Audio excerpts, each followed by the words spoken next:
With Ayra. तो बच्चों आज का जो हमारा टॉपिक है वो है हाइब्रिडाइजेशन। हम लोग आज इसमें हाइब्रिडाइजेशन क्या होती है और इसमें उसके टाइप्स के बारे में पढ़ेंगे और एक टाइप उसकी sp3 हाइब्रिडाइजेशन को डिटेल में पढ़ेंगे और इसकी बाकी टाइप्स की मैं प्लेलिस्ट बना दूंगी, आप उधर जाके बाकी टाइप्स की भी एक्सप्लेनेशन देख सकते हैं। ठीक है, तो बच्चों जो हाइब्रिडाइजेशन होती है एक ऐसा प्रोसेस होता है जिसमें हम लोग ऑर्बिटल डिफरेंट ऑर्बिटल की जिसकी डिफरेंट शेप होती है और डिफरेंट एनर्जी होती है उनकी मिक्सिंग करके उनको मिक्सअप करते हैं और इस तरह के ऑर्बिटल बना देते हैं जिसमें जिनकी सेम एनर्जी होती है और सेम ही शेप होती है। जैसे एक s और 3 p ऑर्बिटल मिलकर क्या करते हैं 4 sp3 हाइब्रिड ऑर्बिटल बना देते हैं जिनकी सेम एनर्जी होती है और सेम शेप होती है। ठीक है, इसमें जैसे हमें पता है शेप का जो एस ऑर्बिटल होता है उसकी शेप हमारे पास राउंड शेप होती है। बच्चों ये शेप्स ऑफ ऑर्बिटल्स भी आपको पता होनी चाहिए। ठीक है, और जो हमारे पास पी एक्स ऑर्बिटल होता है इसकी शेप कुछ इस तरह की होती है, डम्बल शेप होती है एक्स एक्सिस पे और इसकी हमारे पास वाई एक्सिस पे होती है और ये हमारे पास जेड एक्सिस पे प्रेजेंट होती है। ठीक है, कुछ इस तरह की शेप होती है और ये चारों ऑर्बिटल मिलके हमारे पास हाइब्रिड ऑर्बिटल बना देते हैं जिनकी शेप कुछ इस तरह की होती है। ठीक है, कुछ इस तरह की sp3 हाइब्रिड ऑर्बिटल्स होते हैं जो कितने होते हैं 4 होते हैं और इनका एंगल क्या होता है 109.5 डिग्री होता है। ठीक है, और इस शेप का नाम क्या है, इस शेप का नाम है टेट्राहेड्रल शेप। ठीक है, टेट्राहेड्रल शेप ये sp3 हाइब्रिडाइज ऑर्बिटल होते हैं। अच्छा, इसमें हमारे पास जो है ना एग्जाम्पल हम लोग लेते हैं, अगर एग्जाम्पल के थ्रू हम लोग इसको समझने की कोशिश करें तो कॉमन एग्जाम्पल मीथेन की, तो हमारे पास कार्बन होता है उसके साथ जो है 4 हमारे पास हाइड्रोजन के एटम जो है मिलकर हमारे पास sp3 हाइब्रिड ऑर्बिटल बनाते हैं मीथेन का। ठीक है, इसमें हमारे पास क्या होता है कार्बन की हम लोग ने इलेक्ट्रॉनिक कन्फिग्रेशन करनी है तो ग्राउंड स्टेट पे जो हमारा कार्बन होता है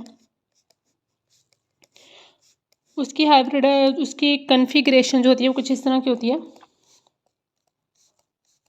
ठीक है, और जब एक्साइटेड स्टेट पे जाता है तो क्या होता है कि ये वाला जो हमारा इलेक्ट्रॉन होता है वो इधर आके मूव ऑन कर लेता है और हमारे पास कुछ इस तरह का स्ट्रक्चर बन जाता है और यहाँ पे हमारे पास 4 जो हाइड्रोजन के एटम होते हैं वो आके मिलके sp3 हाइब्रिड ऑर्बिटल बना देते हैं।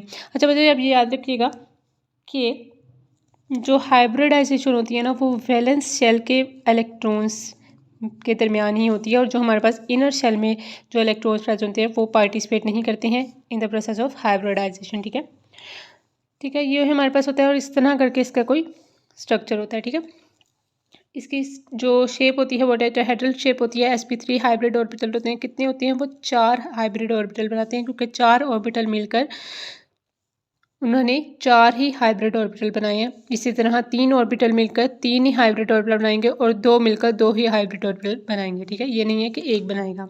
उसके बाद इनके दरमियान जो एंगल होता है वो 109 का होता है और ये टेट्राहेड्रल शेप की होती हैं। ओके, सिग्मा बॉन्ड बनाते हैं, सिग्मा बॉन्ड बनाते हैं, सिग्मा बॉन्ड। अच्छा मुझे याद रखिएगा जब हमारे पास सिंगल बॉन्ड को हम लोग सिग्मा बॉन्ड कहते हैं, जब आप लोग ये डबल बॉन्ड को हम लोग पाई बॉन्ड कहते हैं। तो यहाँ पे जैसे स्ट्रक्चर में देख सकते हो कि सिंगल बॉन्ड ही सारे बनाए हैं तो इस वजह से ये सिग्मा बॉन्ड बनाता है sp3 हाइब्रिडाइजेशन। जहाँ पे आपको 2 बॉन्ड नज़र आ रहे हैं वो sp2 हाइब्रिडाइजेशन होती है और जहाँ पे 3 आपको बॉन्ड नज़र आ रहे हैं वो sp हाइब्रिडाइजेशन होती है। ठीक है, एग्जाम्पल की बात करें अमोनिया, अमोनिया की बात करें तो अमोनिया में नाइट्रोजन का हम लोग कन्फिग्रेशन निकालें तो नाइट्रोजन जो है 5 होता है इसका एटॉमिक नंबर, तो 1s2 2s2 एंड 2p3 जो है इसकी है कन्फिग्रेशन। ओके, ग्राउंड स्टेट पे इसकी कन्फिग्रेशन ये है। अगर हम लोग इसको एक्साइटेड स्टेट पे लेकर जाएं तो क्या होगा, ये तो एज इट इज़ रहेगा और इधर हमारे पास जो है यूँ ये हमारे पास होती है ग्राउंड स्टेट पे और एक्साइटेड स्टेट पे भी इसी तरह की हमारे पास रहती है। इसमें हमारे पास यहाँ पे आके 3 हाइड्रोजन जो है वो अटैच होते हैं, वो NH3 अमोनिया का मॉलिक्यूल बनाते हैं। ठीक है, और ये जो हमारे पास ये हमारे पास होता है लोन पेयर।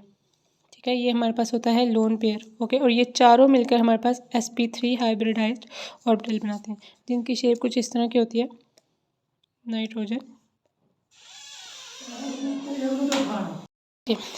तो NH3 की जो हमारे पास शेप होती है वो कुछ इस तरह की होती है। और बच्चों ये लोन पेयर जो होता है ना हमारे पास, लोन पेयर हमारे पास बाकी पेयर्स जिसको हम लोग बॉन्ड पेयर कहते हैं और इसको हम कहते हैं लोन पेयर। लोन पेयर वो होता है जो हमारे पास बॉन्डिंग में हिस्सा नहीं ले रहा होता।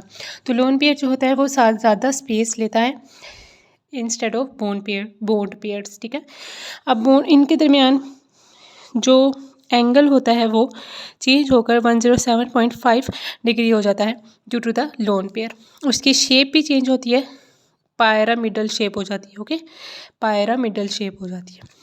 ओके, ये दो एग्जांपल्स थी sp3 हाइब्रिडाइजेशन की। इसी तरह एक हमारे पास होता है एग्जांपल, अगर हम बात करें वाटर की, तो वाटर में हमारे पास ऑक्सीजन होता है, एटॉमिक नंबर इसका 8 होता है और इसकी जो इलेक्ट्रॉनिक कन्फिग्रेशन होती है वो कुछ इस तरह से होती है।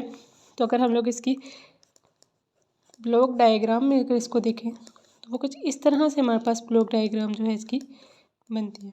2 हाइड्रोजन के एटम हमारे पास यहाँ पे आके अटैच होते हैं और वो बॉन्ड पेयर बनाते हैं। और ये जो 2 लोग होते हैं ये हमारे पास लोन पेयर्स होते हैं। और ये चारों मिलके हमारे पास, ये चारों मिलके हमारे पास क्या करते हैं, sp3 हाइब्रिडाइज्ड ऑर्बिटल्स बनाते हैं, ठीक है।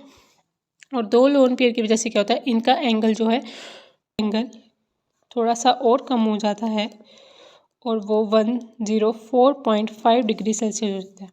इसकी जो शेप होती है वो एंगुलर ज्योमेट्री हो जाती है, ठीक है, angular geometry due to the 2 lone pair जो कि प्रेजेंट हैं in the molecule of H2O। Okay, तो ये 3 एग्जांपल्स थी sp3 हाइब्रिडाइजेशन की। होप सो आप लोगों को ये समझ आई होगी। इसी तरह sp और sp2 हाइब्रिडाइजेशन की भी मैं अलग वीडियो बनाऊंगी जिसमें उसको सारा एक्सप्लेन करूंगी। और इसमें फर्दर जो हम लोग कॉम्प्लेक्स हाइब्रिडाइजेशन की तरफ भी जाएंगे इंशाल्लाह, जिसमें हम लोग डी शेल को भी इंक्लूड करके हाइब्रिडाइजेशन सीखने की कोशिश करेंगे, ठीक है। So stay tuned with Tahira. और आज का लेक्चर आपको समझ आया तो वीडियो को लाइक शेयर कमेंट ज़रूर करें। Thank you for watching. अल्लाह हाफिज़।